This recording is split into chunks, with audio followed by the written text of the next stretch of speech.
सवाल में क्या कर रहा है कि रोहन की माँ उससे 26 वर्ष बड़ी है, ठीक ना। यानी हमको इसमें किसका उम्र चाहिए, रोहन का उम्र चाहिए, ठीक ना। अगर रोहन का उम्र पता चल जाए तो उसकी माँ का उम्र हमको पता चल जाएगा। अगर रोहन 10 साल का है तो उसकी माँ कितने साल की है, 10 में 26 जोड़ देंगे 36 साल की हो जाएगी। यानी इसमें मानना है किसकी उम्र को, रोहन की उम्र को। लिखेंगे हल माना, हलुमाना कोई जो खाने वाला आता है उसको मैं समझ लेना ना। माना रोहन की वर्तमान आयु x वर्ष है ना, x वर्ष है, इसलिए उसकी माँ की वर्तमान आयु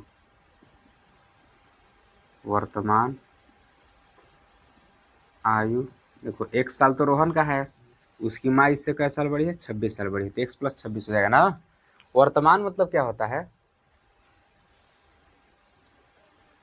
वर्तमान आयु ज्ञात कीजिए का है। चलो यहाँ पे डायरेक्ट केवल यह मान सकते हो कि माना रोहन की आयु x वर्ष है, ठीक ना, और उसकी माँ की आयु कितनी है, x + 26 है। वर्तमान मानो या ना मानो उससे कोई दिक्कत नहीं है, ठीक ना। काहे कि वर्तमान आयु तो हमको ज्ञात करना है। डायरेक्ट इसको मान लो कि रोहन की आयु कितनी है, x वर्ष है, उसकी माँ की आयु कितनी है, x + 26 वर्ष है ना। अब इसमें ध्यान से देखना, ये तो एक चीज हो गया। दूसरा सवाल में क्या कहा है कि उसकी आयु वर्षों में का गुणनफल, यानी उनकी जो उम्र है, उसकी माँ की और उसकी उम्र है, उनका गुणनफल, ठीक ना। 3 साल के बाद, कितने दिन के बाद, 3 साल के बाद, अभी नहीं, जब 3 साल के बाद उनका गुणनफल करेंगे तो कितना हो जाएगा, 360 आएगा ना। यानी रोहन का अभी जितना उम्र है उस वो और उसकी माँ की जितनी उम्र है वो, उसमें अगर हम लोग 3 साल बाद होकर के अगर रोहन की उम्र में और उसकी माँ की उम्र में क्या कर दे, गुणा करा दे तो कितना आएगा, 360 आएगा ना। तो फिर यहाँ पे लिखेंगे, फिर से देख लो इसको क्या कह रहा है, लिखेंगे यहाँ पे 3 वर्ष पश्चात, 3 वर्ष पश्चात, ठीक ना। पश्चात मतलब होता है बाद। एक चीज ध्यान समझना, जब भी सवाल में पश्चात आ जाए, उम्र निकालने वाले सवाल में पश्चात आ जाए या बाद आ जाए, तब क्या करेंगे, इसमें हमेशा जोड़ते हैं, ठीक ना। क्या करेंगे, इसमें हमेशा जोड़ना है। अगर वही पहले आ जाए कि 3 वर्ष पहले चाहे 5 वर्ष पहले, तो इसमें हमेशा क्या करेंगे, घटाएंगे, ठीक ना, इसमें हमेशा घटा देंगे। तो यहाँ पे 3 वर्ष बाद क्या है, देखो 3 वर्ष बाद रोहन की आयु, रोहन की आयु कितना होगा, देखो अभी 1 साल का लड़का है वो, तो 3 साल बाद कितना होगा, x + 3 वर्ष का हो जाएगा। अब उसकी माँ को देखो, उसकी माँ की आयु, उसकी माँ अभी कितना है, x + 26 साल की है, ठीक ना। 3 साल और इसमें जोड़ दो क्योंकि 3 साल पश्चात का बाद है, ठीक ना, 3 साल और, तो कितना हो जाएगा, x + 29। अब लिखेंगे यहाँ पे प्रश्नानुसार, प्रश्न में क्या कह रहा है कि 3 साल बाद अगर रोहन की उम्र और उसकी माँ की उम्र, ठीक ना, जो 3 साल बाद वाला उम्र निकल रहा है, रोहन का उम्र और उसकी माँ का उम्र 3 साल बाद जो निकल रहा है, जितना होगा उन दोनों का अगर हम गुणा कर देते कितना आएगा, 360 आएगा। यानी अगर हम x + 3 का गुणा x + 29 में कर दें, ठीक ना, तो कितना आएगा, 360 आ जाएगा। इसको हल करके एक समीकरण बना दो। देखो इसका गुणा पहले इसमें करो, इसी का गुणा फिर इसमें करो, तो x का गुणा x में करोगे तो होगा x², और x का गुणा 29 में करोगे तो होगा 29x, ठीक ना, प्लस 3 का गुणा आप करो x में तो हो जाएगा 3x, अब प्लस 3 का गुणा अगर 29 में करोगे तो 3 9 27 के साथ हासिल 2, 3 दूना के 6 2 8 बराबर कितना है, 360, ठीक ना। तो लिखेंगे x² प्लस, देखो 29 और 3 कितना होगा, 32x होगा, इसको उठा के उधर ले आओ तो होगा प्लस 87, इधर प्लस 360 है, बराबर को उधर जाएगा तो क्या होगा, माइनस का 360 हो जाएगा, बराबर में 0 बचेगा। तो लिखेंगे हम लोग x² प्लस 32x, और यहाँ पर हो जाएगा प्लस, घटा के देख लो 360 में से 87 घटाओ, 360 87 कर्जा लो, 10 में से 7 गया 3, ठीक ना। यहाँ पे होगा 15 में से 8 गया 7, 273 ना। देखो 360 बड़ा है, इसका चिन्ह माइनस है तो क्या लगेगा यहाँ पे -273 बराबर 0। इसको हल कर दो। हल करोगे तो देखो इसका गुणा इसमें कर दो, फिर जैसे गुणा करोगे तो 72 272 कम 273 कम 273 आएगा ना। फिर 32 को तुमको ऐसा तोड़ना है कि घटाने पे कितना है 32 है, गुणा करने पे कितना है 273 है। तो इधर देख लेते हैं।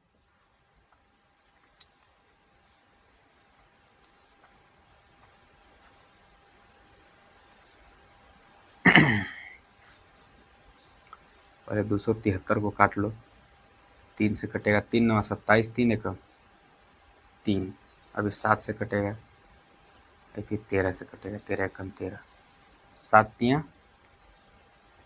21 ना। अच्छा इस नहीं होगा, इसको जोड़ा बनाओ, 13 3 39, 39 में से 7 जाएगा, कितना बचेगा 32 बचेगा ना। इनका गुणा करोगे तो कितना आएगा 7 9 63 और 7 3 21 और 6 27 आ जाएगा ना। यानी 39 और 7 लेना पड़ेगा हमको। इसका गुणनखंड कर लेते हैं, लिखेंगे x² प्लस 39 माइनस 7x, इधर लिख लेंगे -273 बराबर 0। कोष्टक तोड़ो तो x² प्लस 39 के साथ गुणा होगा x का भी, माइनस 7 का गुणा होगा x के साथ, -273 बराबर 0 ना।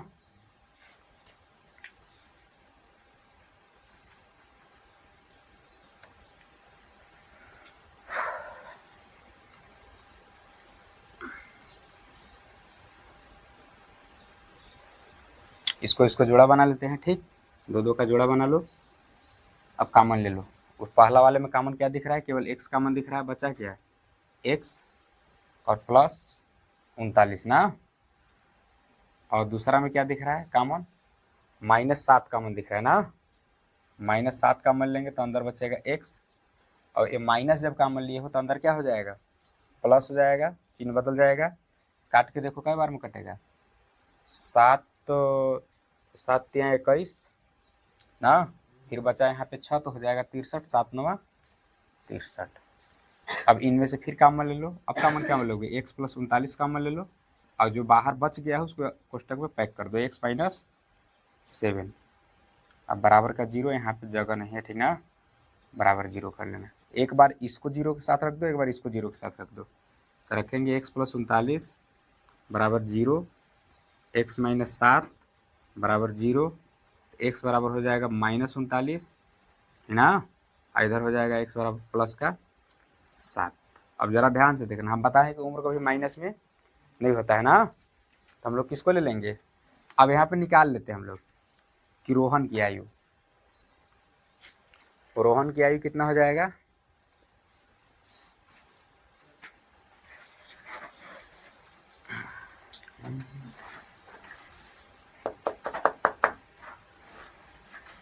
लिखेंगे रोहन की वर्तमान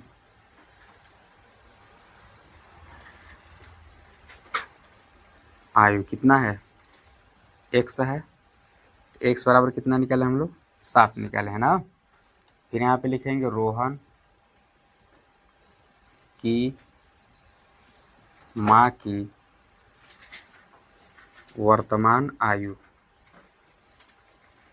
कितना है, x प्लस 26 है ना, तो 7 प्लस 26 बराबर कितना हो जाएगा 33 ना।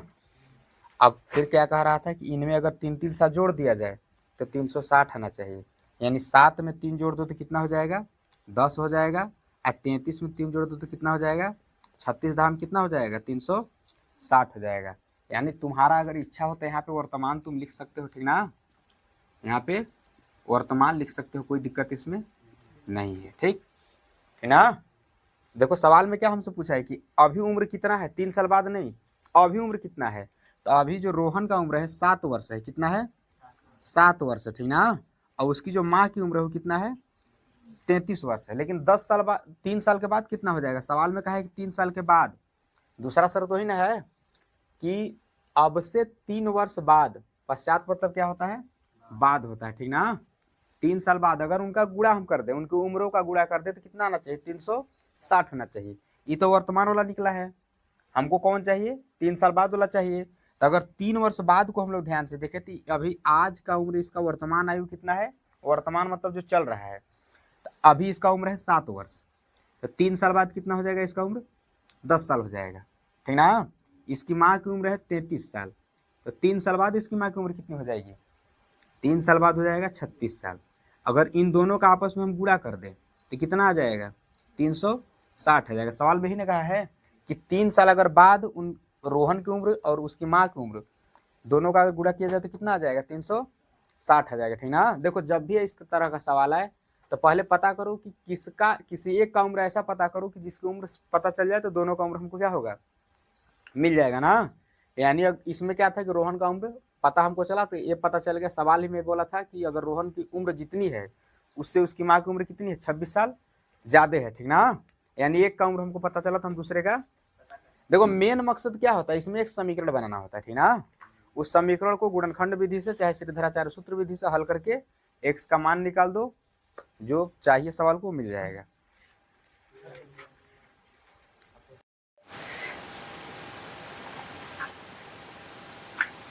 देखो प्रश्नावली 4A का अंतिम सवाल है ना, प्रश्नावली 4A का लास्ट सवाल है। ठीक, सवाल क्या है कि एक रेलगाड़ी 480 किमी की दूरी समान चाल से तय करती है। मतलब कि जो रेलगाड़ी हो जो जितना पूरा दूरी अपना तय कर रहा है, कितना किलोमीटर तय कर रहा है, 480 की भी उसको दूरी तय करना है, ठीक ना। कितना जाना है उसको, 480 किलोमीटर दूर, ठीक ना। फिर कह रहा है कि यदि उसकी चाल 8 किलोमीटर कम कर दिया जाए, जैसे पर प्रति घंटे के हिसाब से, अब कई घंटा में चाल तय कर रहा है हमको पता है, जैसे 480 किमी की जो दूरी है वो कितने घंटे में तय करता है हमको नहीं पता है, ठीक ना। ना तो सवाल में बताया है कि कितने घंटे में तय कर रहा है, लेकिन कह रहा है कि जितने घंटे में तय करता है, 1 घंटा में तय करता हो चाहे 4 घंटा में तय करता हो, अगर 8 घंटा मतलब 8 किलोमीटर 1 घंटा में घटा दिया जाए, ठीक ना। जैसे 1 घंटा मान लो तय कर रहा होगा 50 किलोमीटर, तो उसको क्या कर दो, 42 किलोमीटर कर दो, कि थोड़ा सा चाल उसका धीरे कर दो, स्पीड थोड़ा कम कर दो, ठीक ना। तो क्या रहा है कि वह उसी दूरी को तय करने में 3 घंटा अधिक समय लेती है। यानी जो जितने समय में वो 480 किलोमीटर चल रहा था, ठीक ना, अब क्या कर रहा है कि 480 किलोमीटर दूरी तय करने में 3 घंटा और लगा रहा है। अगर 5 घंटा लगाया होगा तो अब कितना लगा रहा है, 5 3 8 घंटा लगा दे रहा है, ठीक ना। केवल 8 घंटा प्रति किलो, 1 घंटा में 8 किलोमीटर कम करने पर कह रहा है रेलगाड़ी की चाल ज्ञात कीजिए। यानी रेलगाड़ी किस स्पीड से चल रही है, ठीक ना। तो लिखेंगे हम लोग हल, माना, क्या मानोगे, रेलगाड़ी की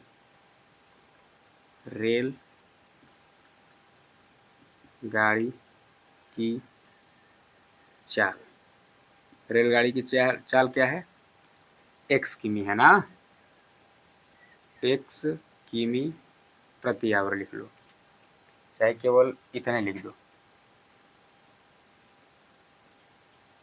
x कि मतलब वो x के स्पीड से चल रहा है, ठीक ना।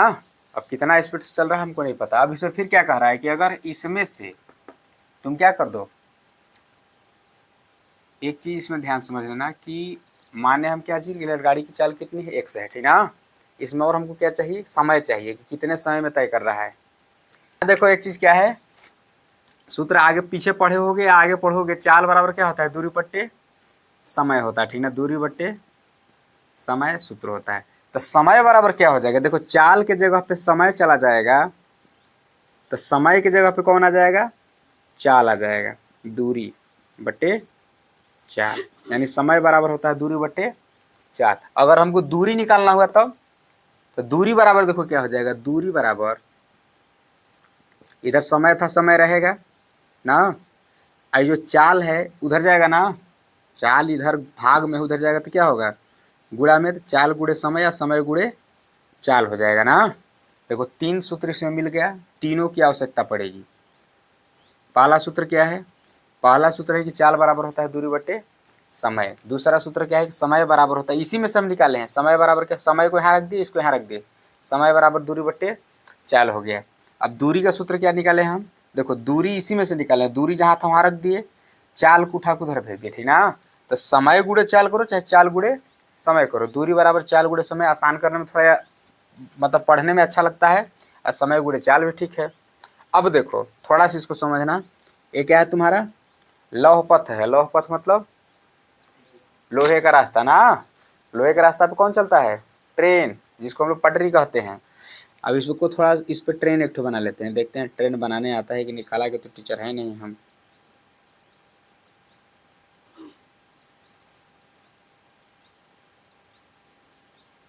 बताना खाली कि सही सही बना है कि नहीं सर जी।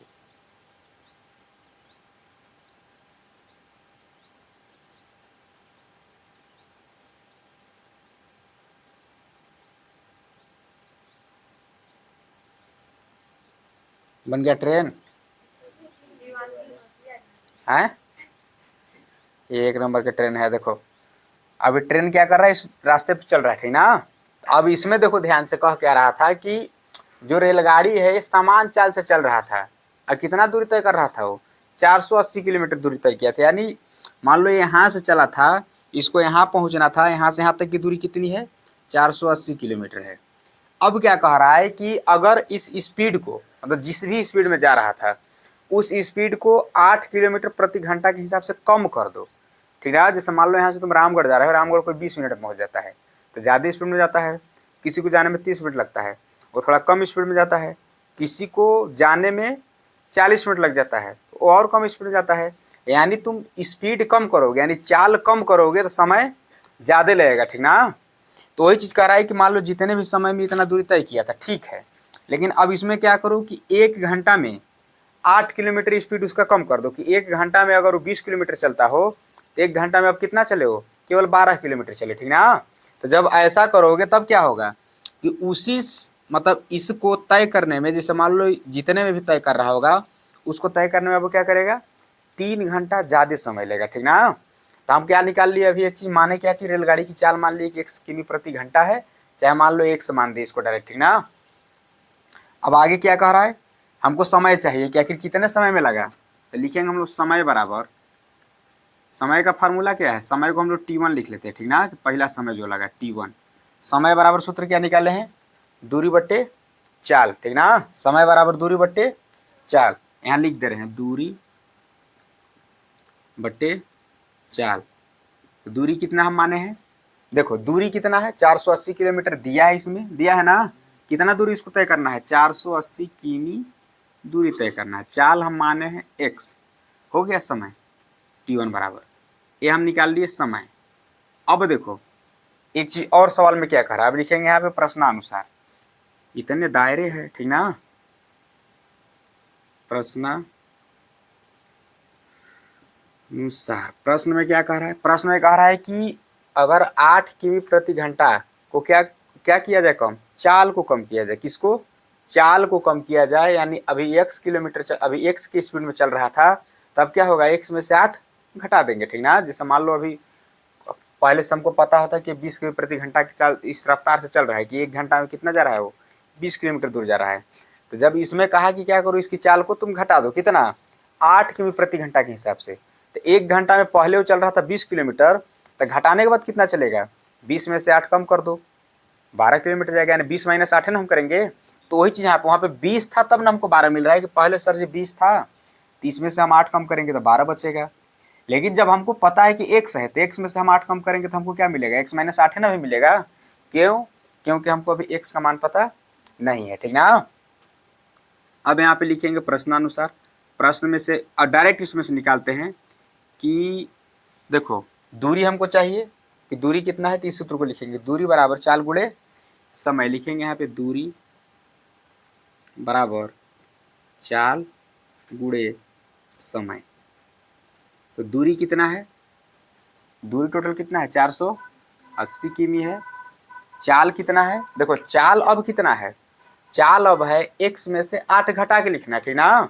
यानी जो नया चाल बना वो क्या बना कि पहले x के स्पीड में चल रहा था, x किमी प्रति घंटा के हिसाब से, अब क्या कर रहा है, x माइनस 8 किमी प्रति घंटा के हिसाब से चलेगा ना। नहीं, बात किसकी हो रही है? पहले तो यहाँ पे जो बात हुआ था उसका हो गया कि 480 किलोमीटर दूरी तय कर रहा है, चलिए दूरी 480 किमी हो गया। और समान चाल से चल रहा था तो चाल उसका हम क्या मान लिए? एक्स मान लिए। लेकिन जब सवाल में आगे बढ़ेंगे तब क्या कह रहा है कि 8 किलोमीटर प्रति घंटा कम कर दो, यानी जो उसका चाल है उसमें से 8 किलोमीटर पर रफ्तार कम कर दो, ठीक ना? मतलब वो इतनी रफ्तार में चले कि जिस दूरी को 1 घंटा में वो 1 घंटा में तय करता था, ठीक ना, उसी दूरी को 1 घंटा में ही तय करे, लेकिन 8 किलोमीटर कम चले, ठीक ना? जैसे अगर 20 किलोमीटर जाना है तो 12 किलोमीटर अब 1 घंटा में जाए, ठीक। तो अब क्या कर रहा है फिर कि उस दूरी को तय करने में अब कितना समय लग रहा है? 3 घंटा अधिक लग रहा है। समय बढ़ रहा है, ठीक ना, चाल घट रहा है, ठीक ना। यानी जो चाल x था अब वो क्या हो जाएगा? x में से 8 घटा देंगे, ठीक ना। प्रश्न में ही ना कह रहा है कि जो दूरी तय किया था, ठीक है किया था, लेकिन अब क्या कर रहा है? अगर उसी चाल को जिस रफ्तार में चल रहा था उसमें से क्या कर दे? 8 किलोमीटर प्रति घंटा चाल कम कर दे हम, ठीक ना। तब क्या होगा? कम कर देंगे तो समय क्या होगा? समय इसमें देख लो, समय होगा 480 बट्टे एक्स, अब प्लस इसमें क्या करना हमको 3 जोड़ देना है, ठीक ना। क्यों? क्योंकि देखो चाल घट रहा है तो समय क्या हो रहा है? बढ़ रहा है। हम नहीं कह रहे, सवाल कह रहा है, ठीक ना। यहाँ पे कह रहा है कि अगर चाल को 8 किलोमीटर प्रति घंटा घटा दोगे तुम तो समय क्या होगा? 3 घंटा बढ़ जाएगा, ठीक ना। इसको इधर लिख लेते हैं, इसको इधर लिख लेते हैं, तो लिखेंगे x माइनस 8 और 480 बट्टे एक्स अब प्लस का 3 बराबर 480, ठीक ना। अब देखो क्या करेंगे, इसका गुणा इसमें कर दो, बना लो इसको, तो लिखेंगे x माइनस 8 और फिर यहाँ पे होगा 480 और x का गुणा 3 में करेंगे तो 3x हो जाएगा। नीचे क्या है? x है, ये है, ठीक ना। नीचे क्या है? x है। यहाँ पे लिख लेंगे x बराबर 480। इसका गुणा अब इधर कर दो तो हो जाएगा x माइनस 8 और यहाँ पे हो जाएगा गुणे में 480 प्लस 3x, इसका गुणा 480 में करोगे तो क्या हो गए? 480 x हो जाएगा ना। अब देखो इसका गुणा इसमें करा लो, x का गुणा जब इसमें 480 में करोगे तो 480 x होगा। इसका गुणा जब इसमें करोगे तो यह प्लस चिन्ह भी प्लस रह जाएगा। 3 यहाँ कुछ नहीं तो 1 मान लो, 3 एकम 3, x का गुणा x में करोगे x स्क्वायर आ जाएगा ना। अब क्या होगा? अब इस 8 का गुणा करो, माइनस 8 है, सब चिन्ह बदलेगा। देखो माइनस प्लस माइनस, 8 का गुणा इसमें करो तो कितना होगा? 0 8 अठाई 64 के 4, 8 चौके 32, हासिल 6, 32 6 38 ना। गुणा आएगा ना? नहीं आएगा तो ऐसे करके लिख लेना कि 480 गुणे 8, 8 का पढ़ा 0 बार पढ़ो तो 0, 8 अठाई 64 के 4 हासिल 6, ठीक ना। 8 चौके 32 अब 6 38, 3840 आएगा, ठीक। अब माइनस जब इस 8 माइनस का 8 का गुणा 3x में करोगे तो देखो यहाँ माइनस है, यहाँ प्लस है, प्लस माइनस माइनस 8 3 24, x है तो x, ठीक ना। और बराबर में क्या बच जाएगा? नीचे भी चमक रहा है, नीचे नहीं चमक रहा है। चलो यहाँ बराबर में क्या लिख देंगे? बराबर में इसको लिखेंगे ना 480 x। इतना समझ में आया? देखो यहाँ से यहाँ तक जो तुम्हारा आया है हम इनका गुणा किए हैं तब इतना आया है, ठीक ना। और जो इधर पहले से था उसको हम इधर लिखे हैं। अब ध्यान से एक चीज़ देखो कि 480 x इधर भी है, 480 x इधर भी है, बराबर की साइड भी है, और दोनों का चिन्ह क्या है? एक समान है। हम बताए हैं कि अगर बराबर की इधर बराबर की उधर एक ही चीज़ हो, उसका चिन्ह भी समान हो, तो दोनों को आपस में क्या करो? काट दो। क्यों काटेंगे? क्योंकि प्लस इधर आएगा तो क्या होगा? आई प्लस सही जाएगा तो माइनस हो जाएगा, प्लस माइनस ऐसे खत्म हो जाएगा ना। तो डायरेक्ट उसको हम लोग काट ले रहे हैं। यहाँ पे 480 x, इसका काम क्या हो गया? खत्म, ठीक ना। इसको हम अब मिटा दे रहे हैं, इसका काम मेरे हिसाब से खत्म हो चुका है।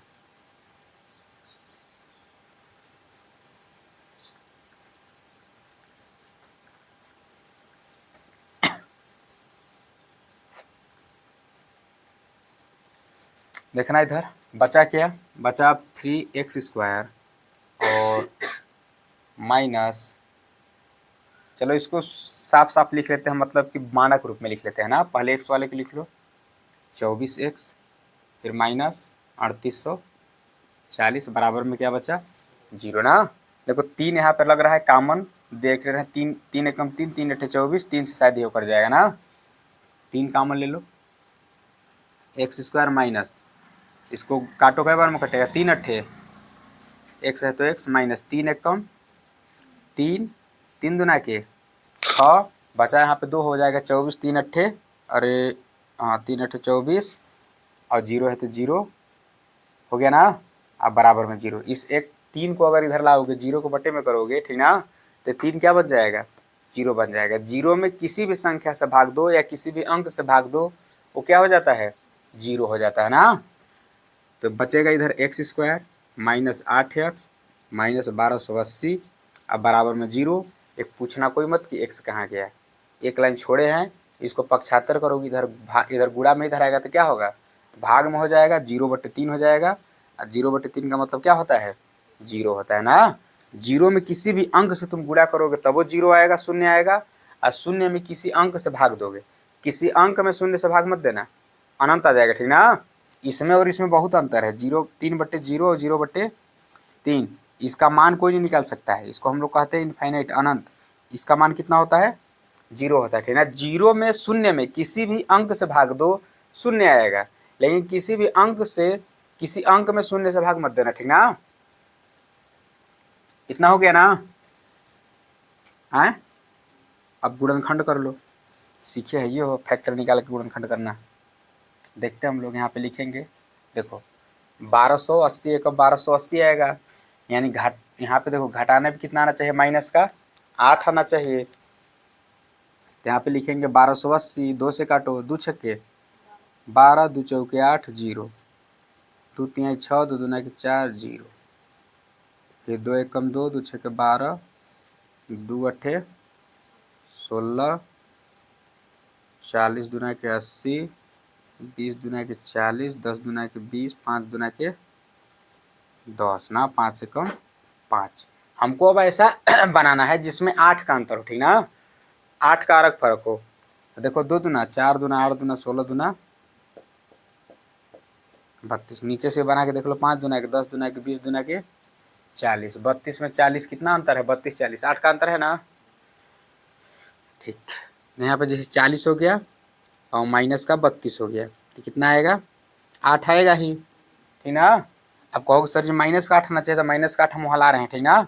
इनका जब गुणा करोगे 40 गुणे जब 32 करोगे तो कितना आएगा, देखो 0 एक पहले से 0 लिख लो, 4 दूना के 8, 4 तिहाई 12, 1280 आया, यानी इन्हीं दोनों जोड़ों को हम ले सकते हैं, ले लो, होगा एक्स स्क्वायर माइनस 40 और माइनस 32, इधर एक्स माइनस 1280 बराबर 0। कहोगे सर जी 40 से बड़ा है, इसका चिन्ह प्लस से घटाएंगे तो प्लस में आएगा ही ना, कहोगे। लेकिन आप बताएं कि जब माइनस का चिन्ह बाहर होता है तो काम उल्टा हो जाता है, ठीक ना। करोगे कुछ होगा कुछ, लिखेंगे एक्स स्क्वायर माइनस 40, एक्स के साथ लिख दो, देखो माइनस माइनस प्लस 32 माइनस 1280 बराबर 0। अब देखो 40 में से 32 जाएगा, कितना बचेगा, 8, 40 से बड़ा इसका चिन्ह माइनस है तो माइनस 8 बचेगा ना। अब जोड़ा बना लो, इन दोनों को एक जोड़ा कर दो, इन दोनों को एक जोड़ा कर दो, तो लिखेंगे यहाँ पे x कॉमन ले लो, अंदर क्या बचेगा, x माइनस 40 अब प्लस 32 यहाँ पे कॉमन लो, ठीक ना।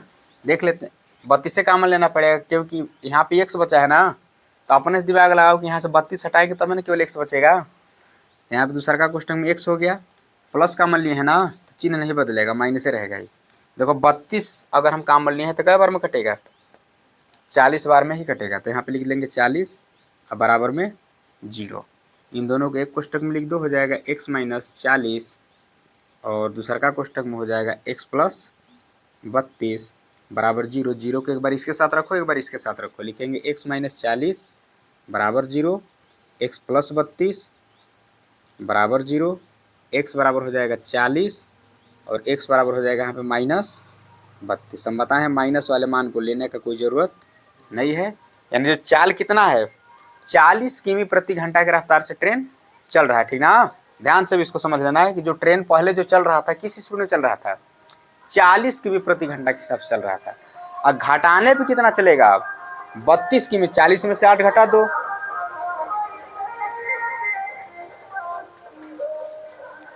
क्या करना हमको, 40 में से 8 घटा दो, कितना बचेगा, 32 किमी प्रति घंटे की चाल से चलेगा, ठीक ना। यानी जो समय उसमें लगा था अब वो समय क्या हो जाएगा, कम हो जाएगा। चलो समय में बाद में निकालना, हमको जो चाहिए वो मिल गया, ठीक ना। हमसे पूछा था कि रेलगाड़ी की चाल ज्ञात कीजिए। रेलगाड़ी की चाल क्या है, 40 किमी प्रति घंटे की रफ्तार से चल रहा है, ठीक ना।